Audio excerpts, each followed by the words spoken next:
I'm Blake Humphrey from Sacred Heart, and this is the Rock and Hockey Show.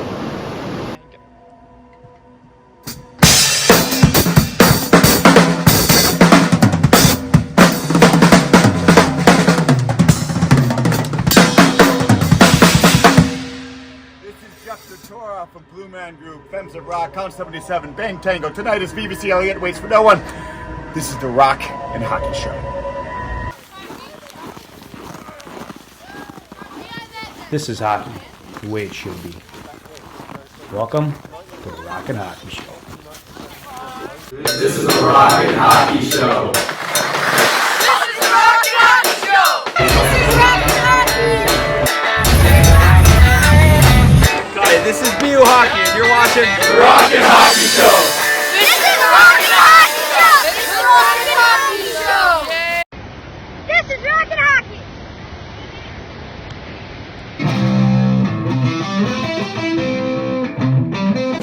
Welcome to the Rock and Hockey Show, where our host wishes it was OBR season all year long, Coach Dave Maxwell.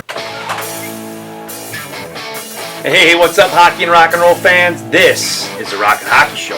We got great hockey content, and we got kick, rock and roll music to back it up. So we say you like to rock, and say you like to hop. See you take it all the way to the back of the cage, oh yeah! Hey, what's up, rockers and hockers, and welcome to show 25 of the Rock and Hockey Show. Listen, before we get started, first shift of the game, sharpen up that Gordie Howe elbow and hit that subscribe button. Nothing like a penalty, first shift of the game. Get that right out of the way. All right, hey, I know it's been a while since we put out a show, but the band has been super busy with recording, with rocking shows. We'll get to that later. Before we get into show 25, I want to thank from show 24, Nina DiGregorio from Femmes of Rock and Bella Electric Strings came on the show and she rocked it, rocking her Pat LaFontaine jersey. We talked hockey, we talked music. It was a great interview with Nina. So you rock, Nina. Thank you for coming on the show. Show 25 is not going to disappoint. We got not one, but two great interviews on this show. We got Blake Humphrey from Sacred Heart University coming on the show. Yeah, you rock it in a pit. Make a play every day, cause you know I can, oh yeah.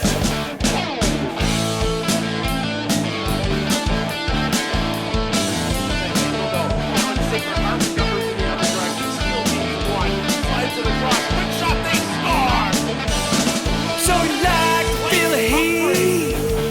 Yeah, you get what you see. See you push your pretty baby all the way to the end, oh yeah. Rock it every day, cause you know I would. Like to sock it to a baby, like a bad boy should. I say rock, sock, bam, rock, sock, alright.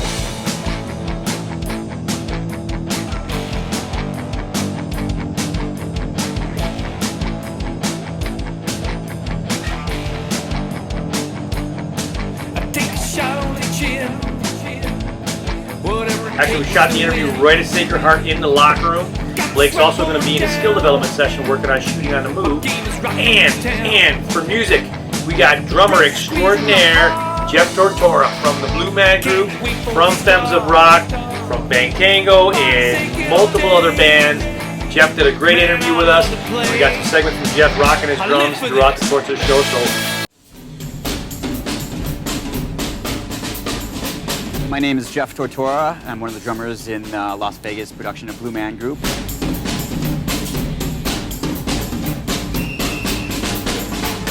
6:15 p.m. we do a march through the casino with all these unique instruments. There's 3 rigs similar to this, and then a whole string crowd. It's like a freaking parade.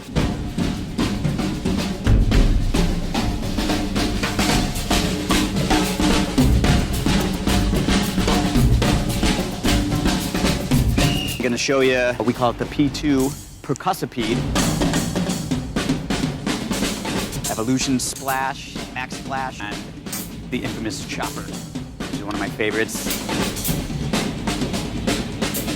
We were doing Blue Man Group tour, How to Be a Megastar in 06.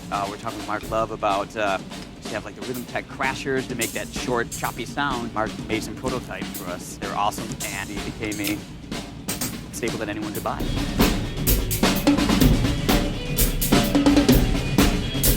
have like 8 pieces that we wrote. So here's like one of the patterns here.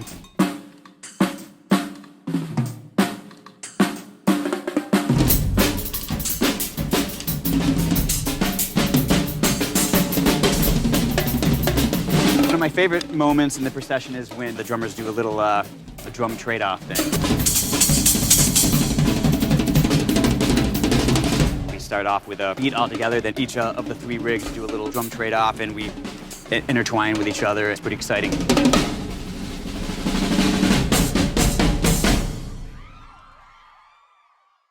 We got Blake Humphrey, we got Jeff Tortora. This is the Rockin' Hockey Show. Hey, great hockey and great music come together on the Rockin' Hockey Show. Don't forget to check out our skill development session with Blake Humphrey coming up. And hey, say hi to the band.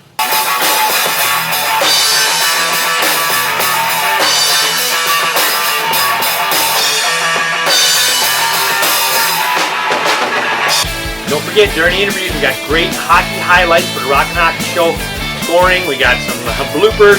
We even got some baseball on this one, so make sure you check that out on both interviews. All right, don't forget, this is the show where the hockey rocks.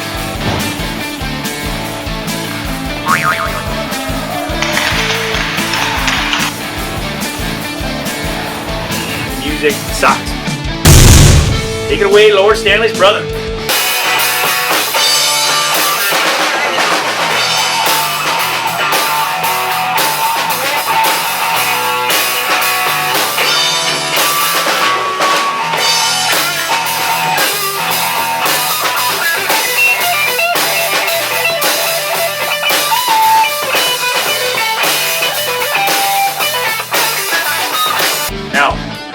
Rocking my Detroit Tigers hat because baseball season is upon us, but most importantly, I'm rocking this. Yes, Rockin' Hockey merch is now available to you. Check it out at shittyhockeyco.com. This one is my favorite. Or you can rock a hoodie, or this hoodie. Yeah, get your Rockin' Hockey merch right here at shittyhockeyco.com. Today's interview brought to you by Trotta. Check them out at trottarochester.com.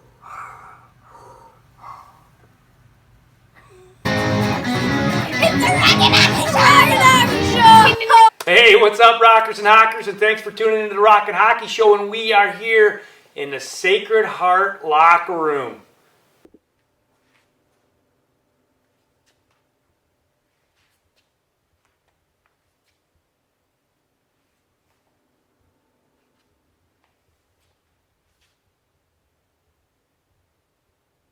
And we're here today with freshman, soon-to-be sophomore, Blake Humphrey. Blake, how are you, man? Doing good. How about you? Thanks for having me. Oh, thanks for coming on. Thanks for taking a few minutes here. This is quite a locker room, Blake, and quite an arena here at Martyr. Did I say that right? Martyr, yeah. Martyr Arena. Wow. It's unbelievable. It's I certainly came in at the right time, I guess you could say. But yeah, like, great opportunity, like, especially for this program too, to like, it'll be able to recruit itself now, basically. Oh, yeah.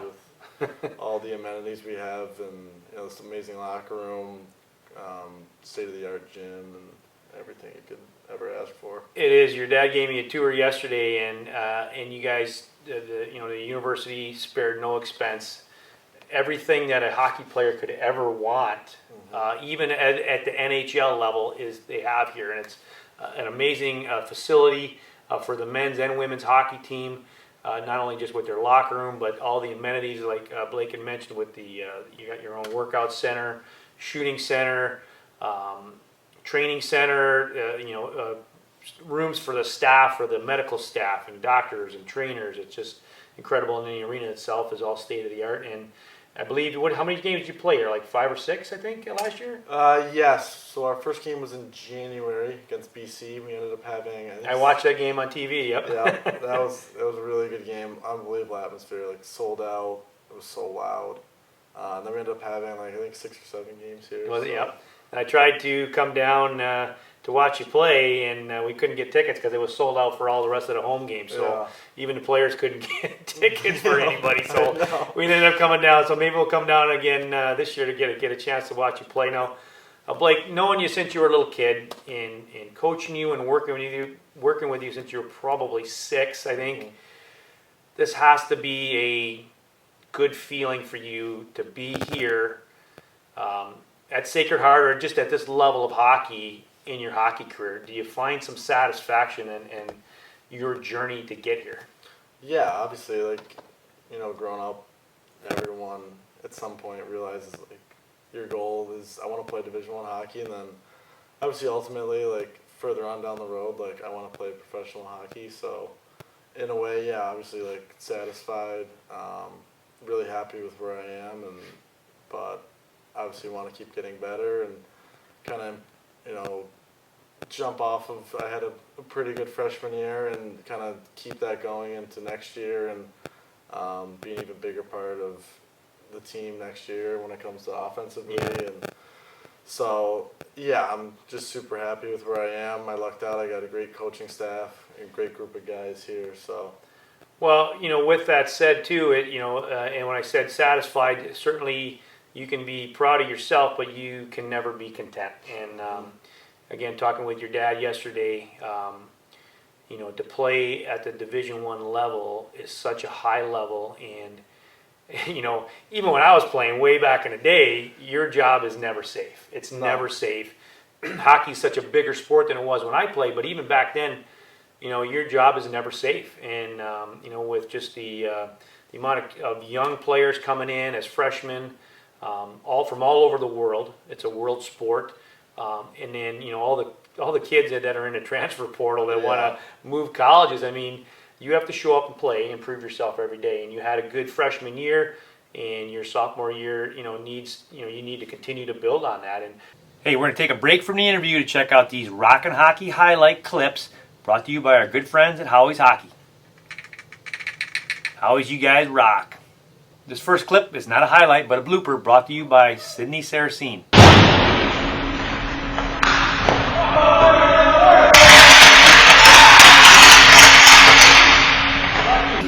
Hi, I'm Sydney Saracine. I go to the Hill School, and this is the Rockin' Hockey Show. Way to go, Sid. I know we all laughed together at that one. What are some things that you're looking for from your game that you learned this year that you can take into your sophomore year? I think obviously the biggest jump everyone notices from juniors to college is just, I guess, the size difference. Especially, me being a little undersized, I want to keep getting stronger and bigger, be able to kind of add more to my game, I guess. Win more battles down low, whether it's off the wall. If I'm playing wing, especially, a lot of the game is played on the wall. Yeah. Especially in college hockey, it's kind of what it's about, and so just getting stronger. Then obviously, all this kind of cliche stuff, but better skating. Want to work on getting faster, and but yeah, simple stuff like that. Like all the skills training, I used to do when I was 8 years old with you. I'm still doing. Yep. Now you have to it keep doesn't doing change. it. Yeah. Thank you for saying that. Please, all the stuff that he did then, he's still doing now as a Division I player. It doesn't change.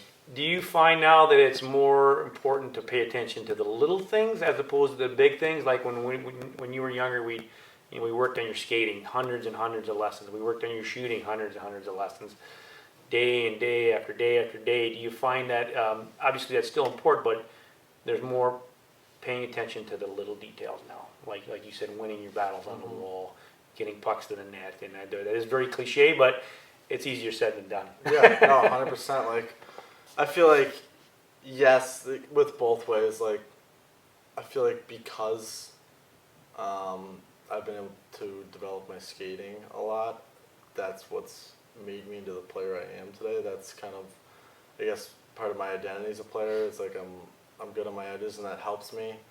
But yeah, at the same level, at the same time, when you keep going up in levels, like you learn that like more and more of the game is just about like winning battles and like beating the guy next to you. Yep. And kind of like you also said, it's similar to the idea that you're battling with everyone in this room too. Yeah. In practice, like there's always, you're trying to chase the guy in front of you, and there's someone right behind you too. Yeah.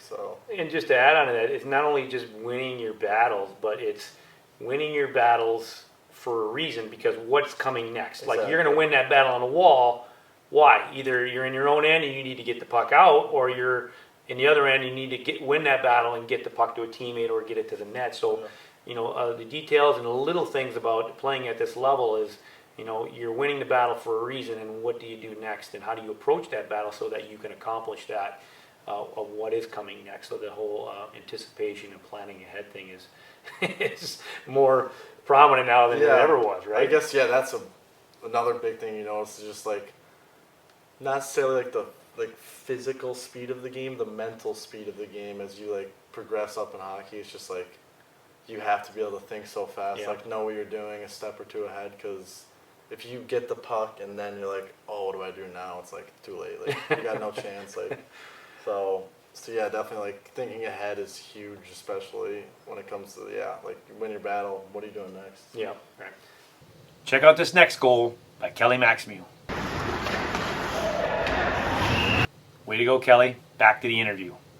Now Blake, you mentioned, getting bigger and stronger, but, your brother's still growing. You think you still got a couple more inches to grow, or no? That would be nice, huh? He rubs it in my face every day. I've never seen it. Your younger brother, I should say. Yeah. He's grown, probably 6 inches in the last year? Yeah, something crazy like that. Like, I've just never seen anything like it. Like, I go away for the season, I come back home, and he's huge. So, he lucked out. So that would be nice. I'm got my fingers crossed for that one, I guess. Yeah. Now, going way back, you and I have we've worked together since you were really young, and like I said, hundreds and hundreds of lessons.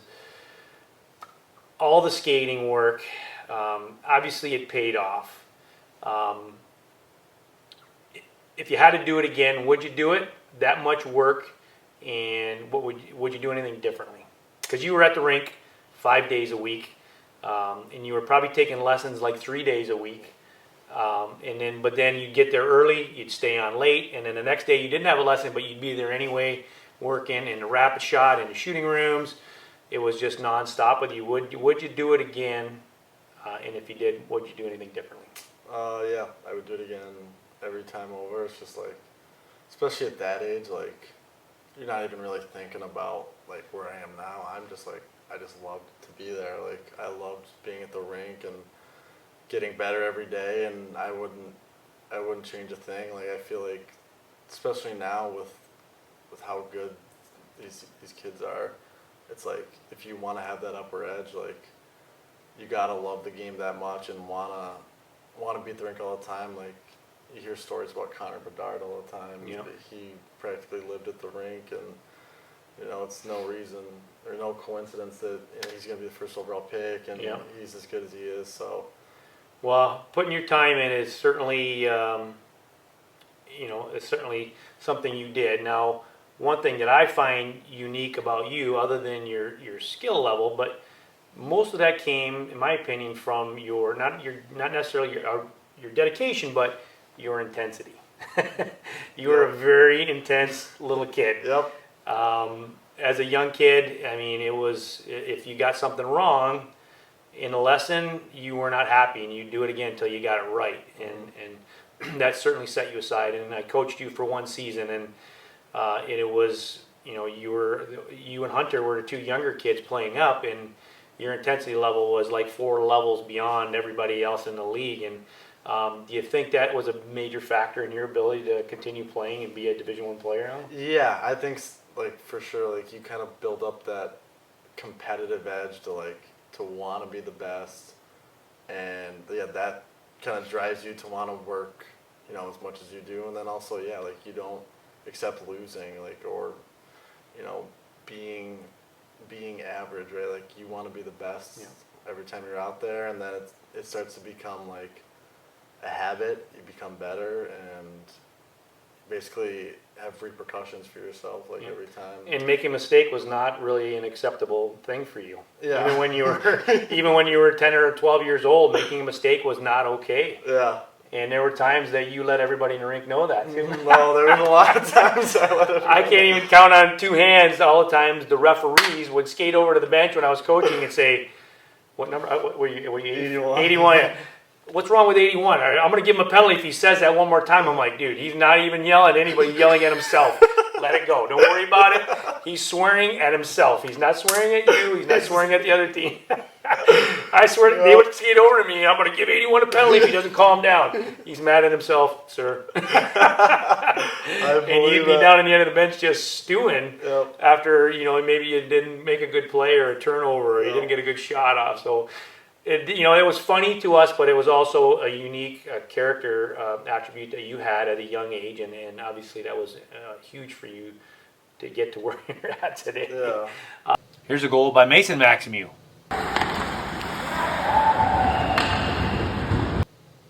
Way to snipe, Mace. Back to the interview.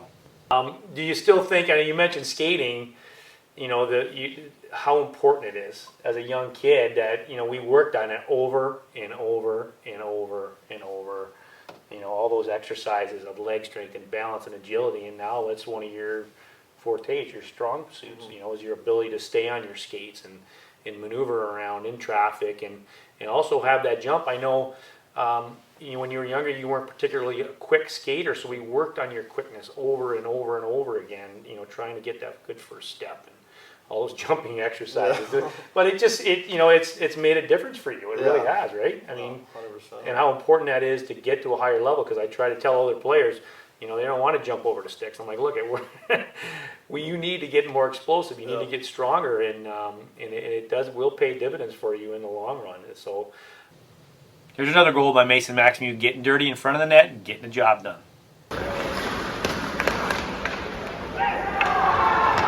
Now, this is the Rock and Hockey Show. We talk a lot about hockey, obviously, but I want to talk a little bit about music because this is the Rock and Hockey Show. So what's your go-to?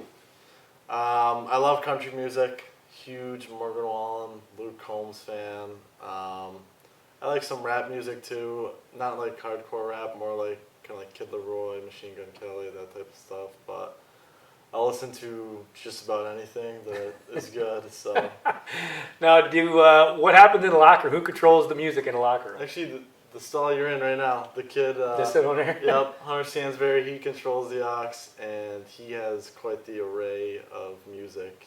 You never know what you're gonna get. Is he a senior? He is. No, he's a sophomore this year. Really? Yep. And he got to control the music as a sophomore. Wow. Yep. He he controls the aux, all sorts of different music. And everybody's okay with that because he just mixes it up? Yeah, it's like different every day, so no one really has issues with it. What's the team go-to song, like right before you hit the ice?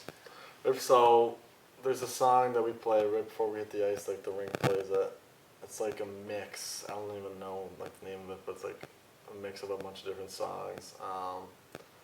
But it's like a mix of like the Enter Sandman like track with like another song in it, so it's cool. It gets like loud, like the lights are off right before you get out. So that answers my question. There is at least some 80s and 90s rock in this room. Bit. It's actually more than you think. Honestly. Okay, well that's good. It makes me feel better. Yeah. So yeah, there definitely is. I have nothing against newer music. I like country, but I'm old school country. Yeah. But I'm an 80s rocker at heart because that's when I grew up, and it's good to hear that. The younger generation can still appreciate something that gets your blood flowing a little bit. Yeah, no, exactly. Gets you jumping out of your seat. Blake, any funny stories that you can share since you've been to college or no? Yeah, I'm sure probably better. Anything appropriate? Anything appropriate you can share? Maybe something funny. Okay. Did you get any kind of freshman, not hazing, but any kind of freshman pranks that maybe the senior guys pulled on you that's you can share with us? Like the first week or so we come in, the guys are all nice, and then the second week they didn't talk to us the entire week. Like no word, like we come and say hi to them. They would just like act like we weren't there. And we're all like freaking out, like what do we do? Like am I gonna get cut? Yeah, exactly. Is there a garbage bag by my stall? Exactly. So, can I fit all my gear in this bag right here? Yeah, and you're like freaking out, and then like they all start dying laughing. They think it's hilarious, but so that was by design. Oh yeah, yep. So all sorts of little stuff like that. But that's awesome. No, it was fun. Like we had a great group of guys. Now, looking back at your career leading to this, you played junior hockey, which is the main route for most players to play. What were your thoughts on junior hockey? Now you went from the Rochester to the USHL, to the Null, back to the USHL. Was junior hockey a good experience for you? Or Yeah, I feel like it's a great experience, like, off the ice. You know, you're living away from home. You know, you have a billet family. I was lucky enough to have 2 great billet families in New Jersey and Sioux Falls, who I still talk to all the time. They come to my games, and you kind of build a connection there. And the hockey aspect of it, yeah, like, you're playing with all players who have the same goal as you. Like, they're all there for a reason. Right. They're all good players. So, yeah, it was a fun time. Like, it's a cool aspect in the way it's like you're almost kind of like a pro. Like, you're just there for hockey, right? Right. Like, there's no school. Like, you wake up, you go to the rink, you work out, like, you hang out there, go to practice. Like, you got nothing else to do. So it was fun for sure. So a funny story, Blake, and then we'll wrap this up.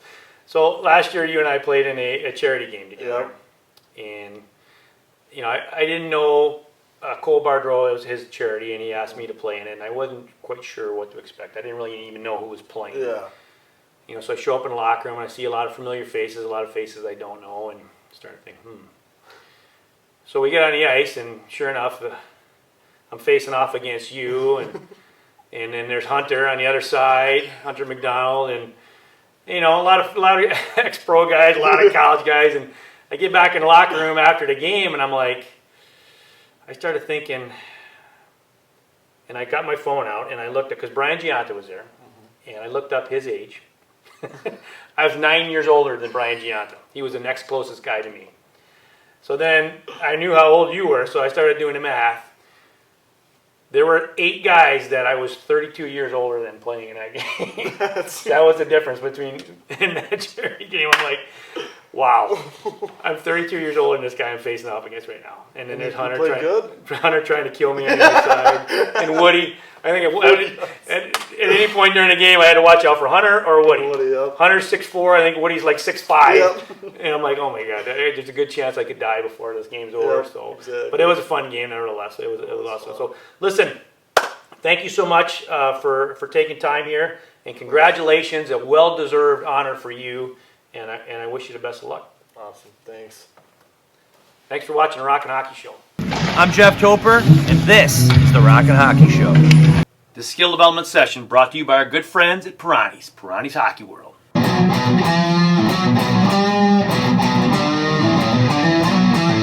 Hey, what's up? Thanks for watching the Rockin' Hockey Show. Today we're here with longtime friend Blake Humphrey, and today we're going to work on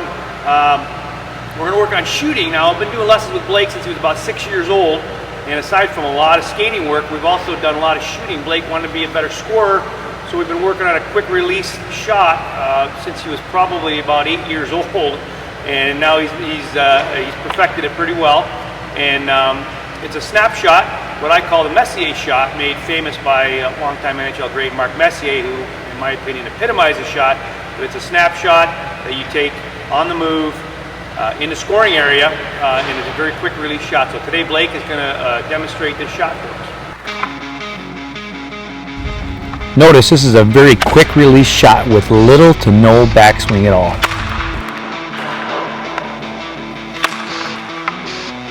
Notice Blake is able to pull the puck off the pile, get it set immediately, and release the shot all very quickly.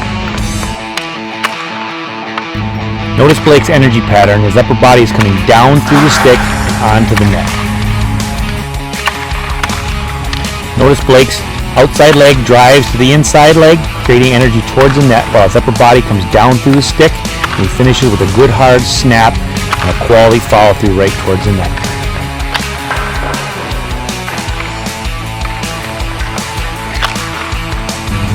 Notice the timing of Blake's steps into his shot helps create a nice smooth release and a nice quick deception on the goaltender.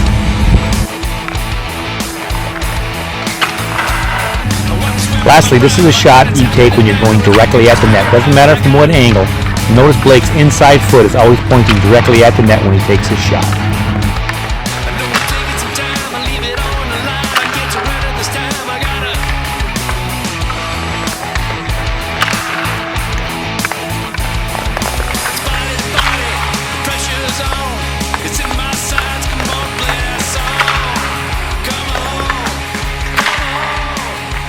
Blake, tell me a little bit about what you like about the shot, why you use it, when you use it. I love to use it when I got tons of speed going down the wing. If D's gap is kind of backed up a bit, I can kind of throw the goalie off, especially if you get off quick enough. The wood's not ready for it. Other times, I guess, is coming down your off wing. You can kind of look to the middle, sell a shot, pass, whatever, and then if you get it off quick enough, you can beat them, even if the shot's not got a lot of power on it. And coming down your off wing, I was going to mention there's a couple pretty good players in NHL that use the shot quite a bit coming down their off wing. Alex Ovechkin for one, but Austin Matthews pretty good about coming down and taking his shot off his off wing. What do you find why do you think it makes the goalies have a hard time reading this shot? Well, one, I guess you could say, is they use the D to screen quite well. And otherwise, there's other traffic going in the net, and they're kind of worried about other players too getting open. Right. So their first instinct, I guess, is not a quick shot like that.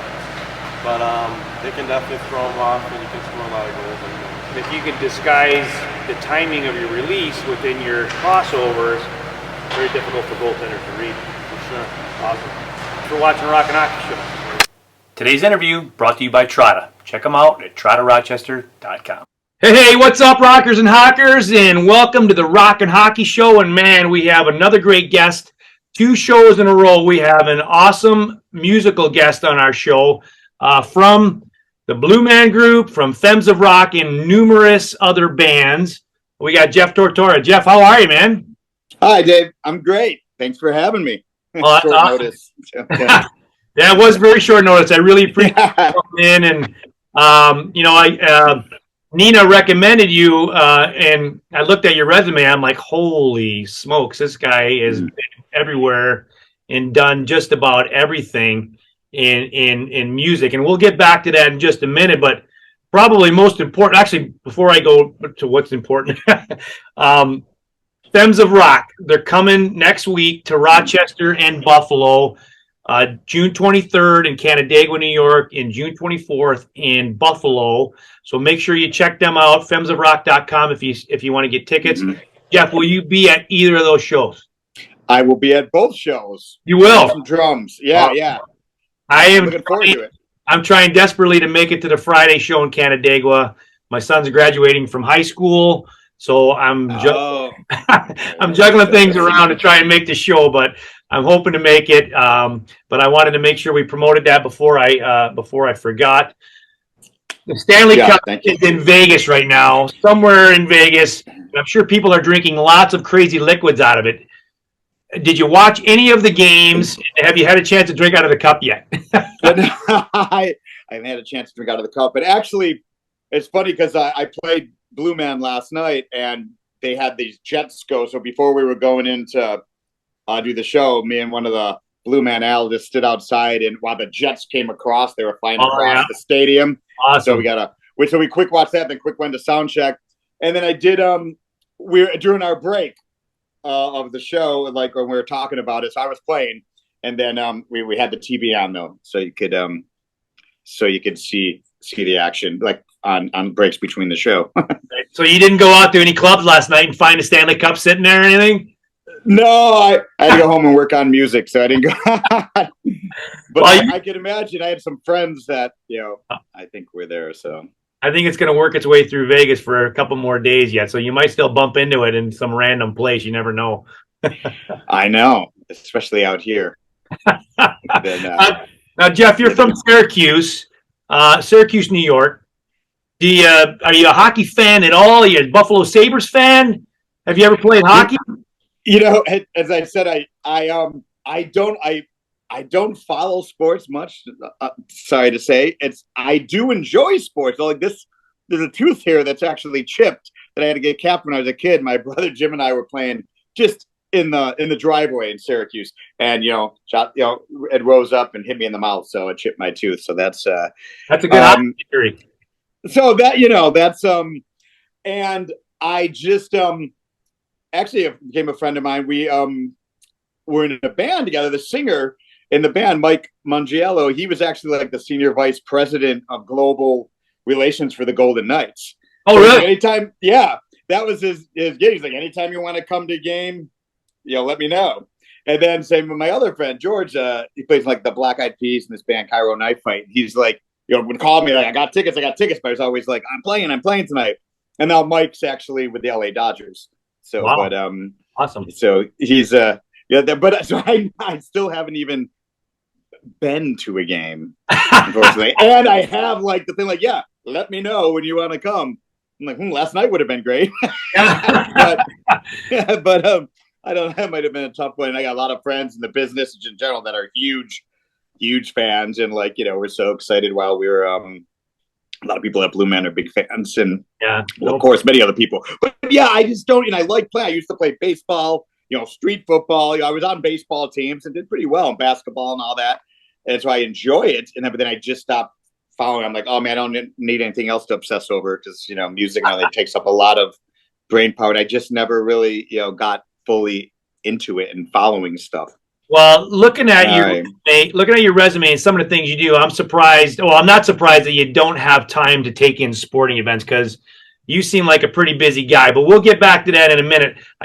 Check out this great goal by Michaela Hunt, scoring from the point after doing a little dipsy-do and getting into the opening.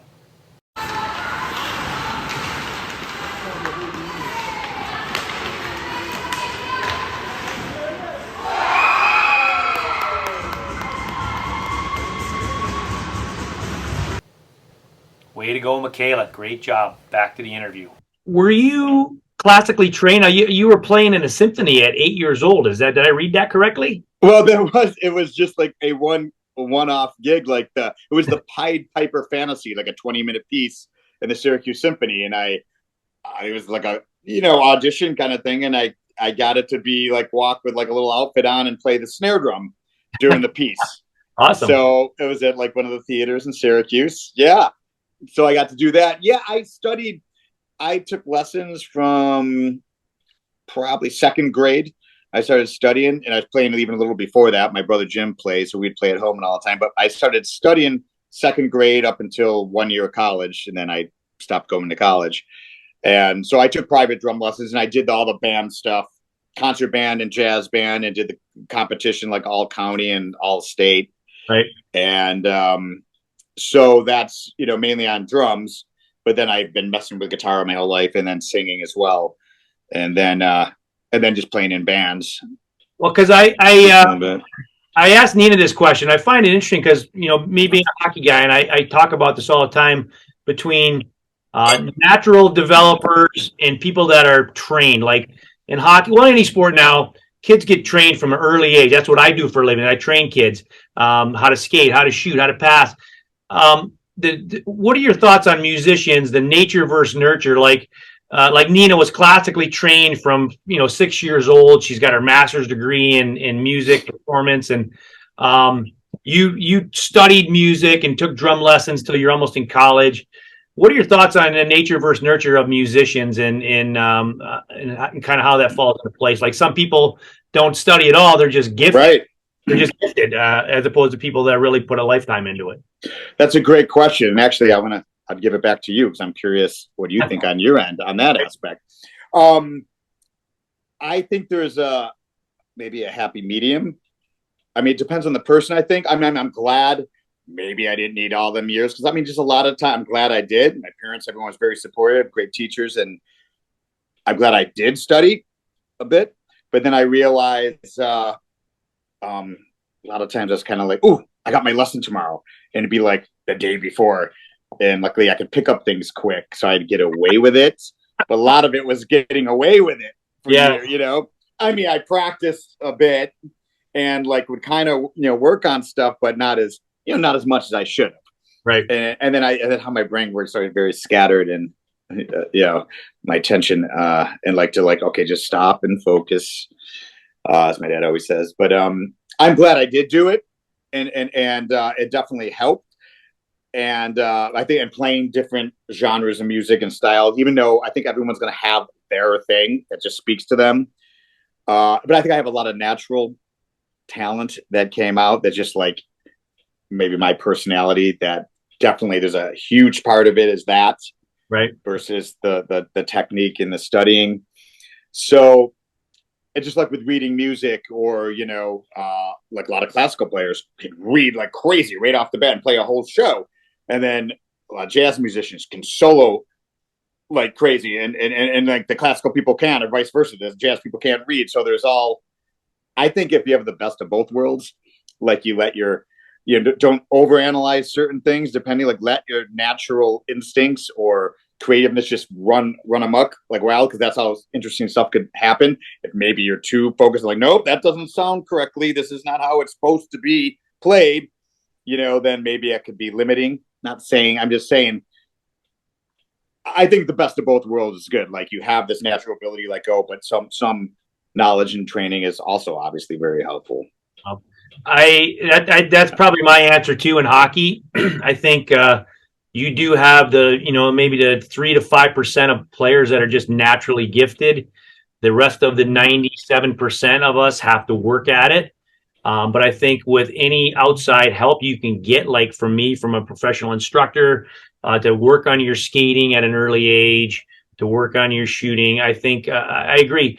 But even with the best instruction, if you just don't have it in your genes to be athletic or to rise to another level to play, I can't bring that out of a player, no matter how hard I try or how many years I do lessons with them. I can't bring the game situations out of them. You know what I mean? I can teach, like, they do a lesson and they might be perfect at their stride or their shooting, and we work on it thousands of times, but then you get them in a game and they're not able to perform that function at that speed or under pressure. So I think it's a combination of both, like you said, of having some natural ability, having some professional instruction, and then letting your own creativity and juices flow, and then kind of taking it from there. So I kind of agree with both. Okay. Yeah, and I think, because you're right, because I said, there's some people you just, there's that theory, like, hey, you can do anything you want. Not necessarily. I mean, some people are gifted in many different aspects, and some people it's going to be like, they have it automatically. And then if you can hone them, you said right, and it sinks in the teaching, then it's great. And other people, it just takes a lot longer, and some people just don't grasp things.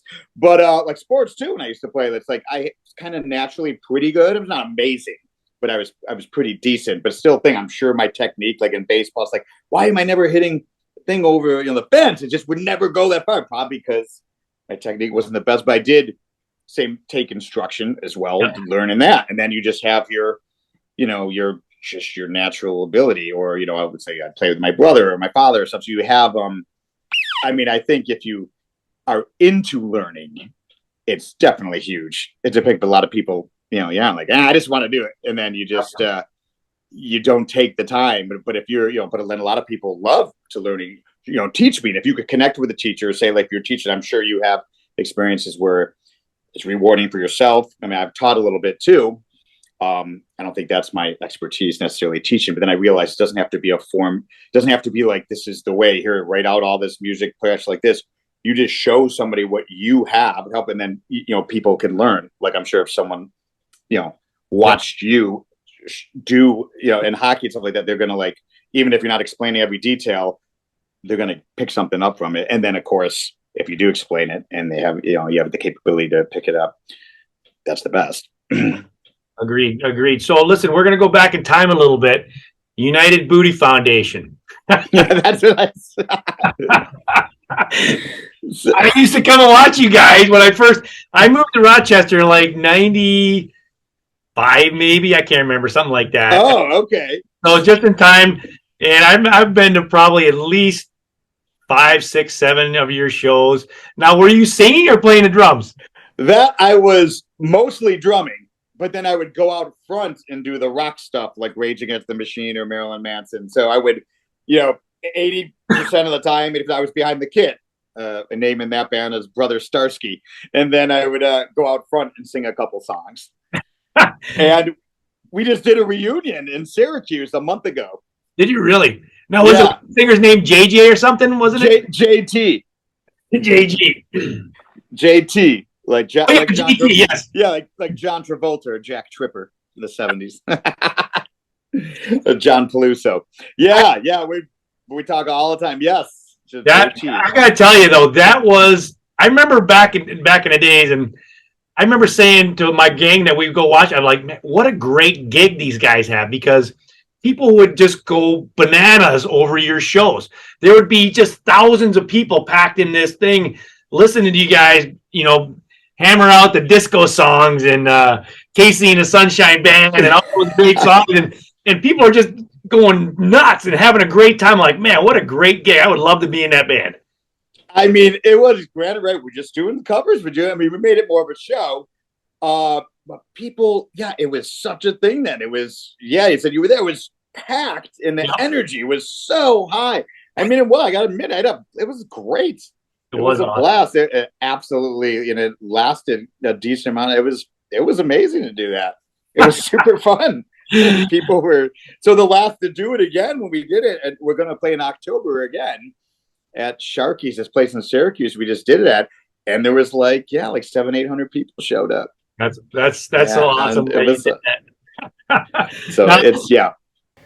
This next highlight, not hockey, but baseball. Yes, my other favorite sport. Brought to you by our great friend, Henryschutz. Check out this dinger. There it is. There it is. There it is. There it is. Yes!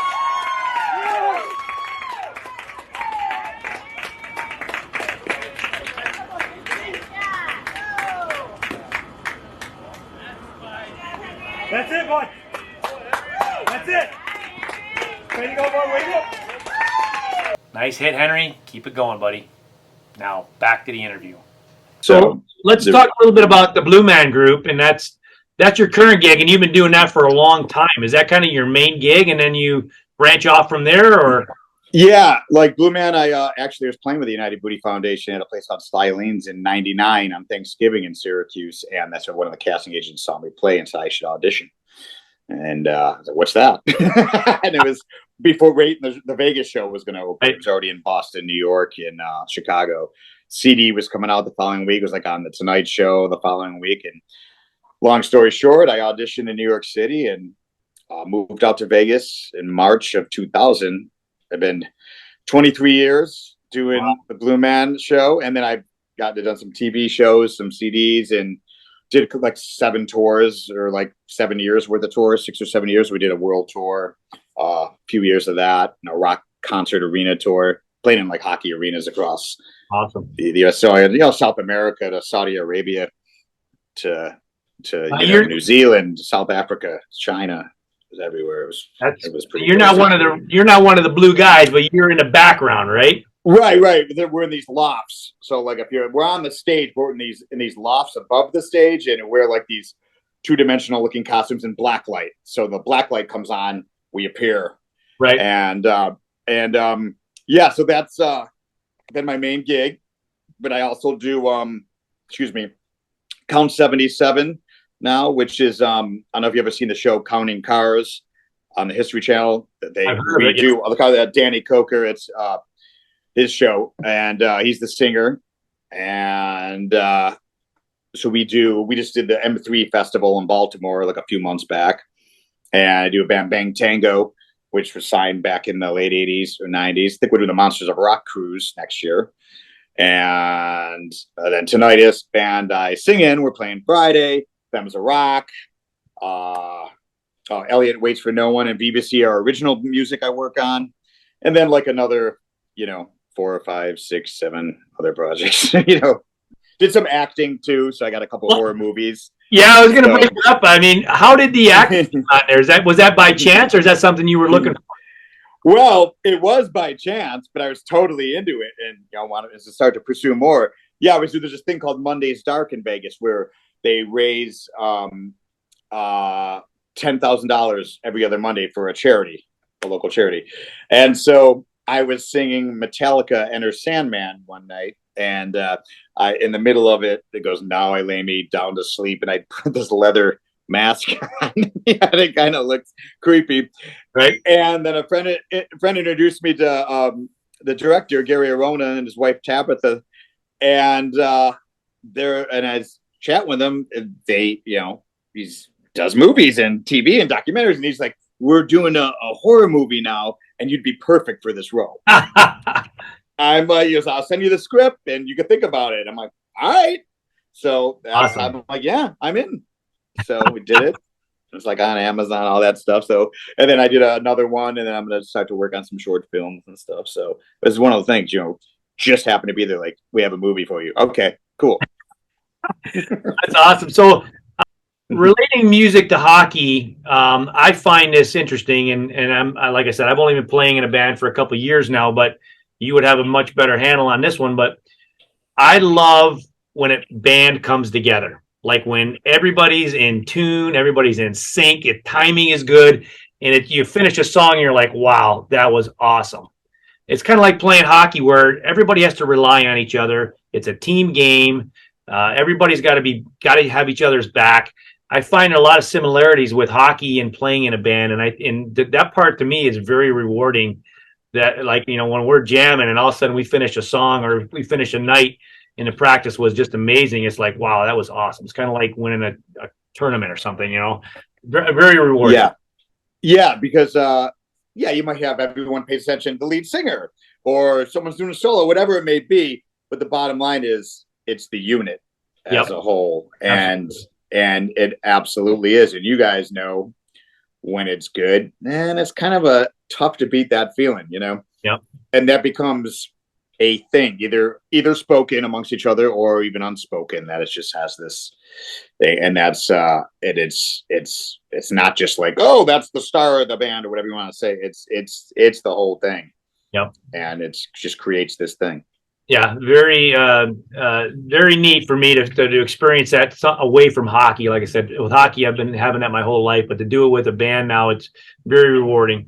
Now, being a music lover like you are, and a lifelong musician, we talk about this on some of our shows. The qualities that music offers is amazing, and it doesn't matter what you do for a living.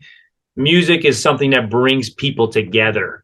Being a professional musician your whole life, what are your thoughts on that, and how much do you take that out to your performances? Like, I want to deliver a great show. Obviously, you want to play well, but do you want to? If you're singing in your band and you're the front man, how much do you want to deliver to the audience and make sure they get a great experience? And again, like I said, it's just the qualities that music has. Like, it really brings people together in the locker room, wherever they go. You turn on a great song and everybody comes together. You know what I mean? Yep. Yeah, it is pretty crazy. I mean, in a good way, that's really is a very huge universal thing, especially when I was doing shows in like other countries that don't maybe see it as often, something like that. And, but like now, yes, like singing, like, for instance, yes, you want to do a good show personally, but the point is, you want the audience to enjoy it and get something out of it. And, plus I got to think like, okay, it's about, your performance, but then people are watching too. So you want people to be entertained, I guess. Like if I'm singing, it's like I want people to be, I'm doing my thing. It's very freeing for me to be out front. I love playing drums. When I'm out front, it's actually a lot of times even more fun because I'm just totally free to, I'm not sitting behind a kit. Right. So I get to go out and express myself more. But both are very rewarding. And then either thing, and try to use what I have as far as performance and entertainment wise to that hopefully people get it. And it's very fulfilling when people did feel something from you, just like, hearing people's responses after the show, or just like that they had such a good time, or wow, that was so good. I mean, it doesn't suck to hear that you played well or something, but it's not even ego thing, just that people are genuinely like, that was like the most fun they had all week, or what they needed, because, life, whatever stuff's going on in their life. And, I do this all the time. I play probably 350 shows a year, and it's great. But sometimes they were like, say, playing the same show all the time, you could get, just like you do anything. I'm guessing you witnessed it in your career. Like, we just like, yep, I'm doing it. And then you're like, oh, okay, wait a minute. Let me, what am I doing after? I got to go to the store. I got to do that. You could go on autopilot and you're like, oh, wait, there's, X amount of people here seeing this for the first time or second time or whatever. Or even for your own self, just, hey, get in the game, so to say, and focus on the thing, and then you know what? Yes, and try not to take it for granted, because it's still very fortunate to be able to do it, feel good to do it, and be able to make a living at the whole deal. It's like it's kind of the best thing. That's awesome. Now, listen, Jeff, I want to let you go. You got a show tonight. I really appreciate you coming on and sharing some of your musical thoughts with us here on the Rock and Hockey Show. And I hope that I can come see you guys next week at the Femmes of Rock. But yeah, let us know. Thanks so much for coming on the show. Thanks for having me. I appreciate it, Dave. Awesome. Check out Trotta. It rocks.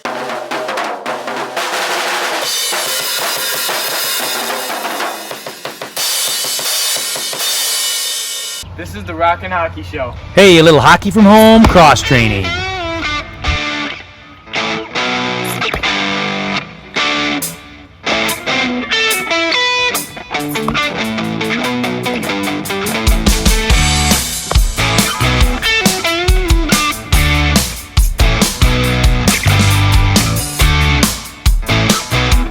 This is the Rock and Hockey Show. Gotta go, I gotta try, I gotta get all I can just to get by. I gotta fight, I gotta win, I gotta turn it up so high just to begin. All I wanna do is to survive every time I play.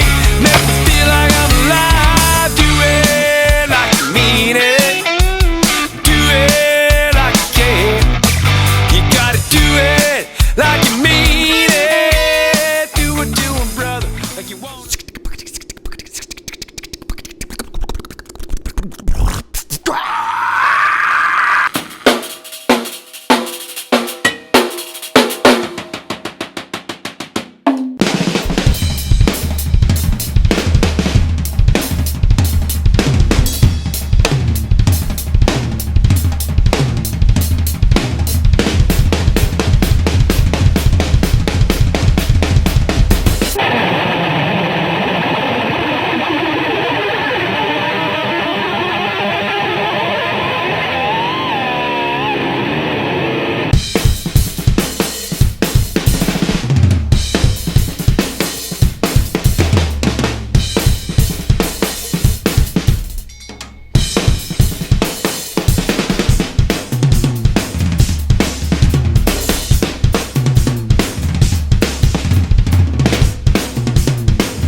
This is Jeff Tortora, Blue Man Group, Femmes of Rock, Count 77, Bang Tango, BBC Elliott, Waits for No One. Tonight this is the Rock and Hockey Show.